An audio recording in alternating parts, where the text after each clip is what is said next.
यह छोटी सी मुर्गी बंद पड़ी ट्रेन पर अपना घोंसला बना लेती है और फिर उसी में रहने लगती। फिर कुछ दिनों बाद अंडे देती है।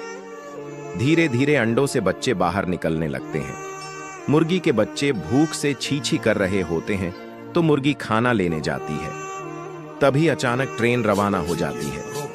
तेज स्पीड में चलती हुई ट्रेन एक बड़े पेड़ से टकरा जाती है, जिससे मुर्गी का घोंसला नीचे गिर जाता है। मुर्गी जब वापस आती है तो अपने बच्चे को देखकर रोने लगती है, क्योंकि किसी ने लाइक सब्सक्राइब नहीं किया।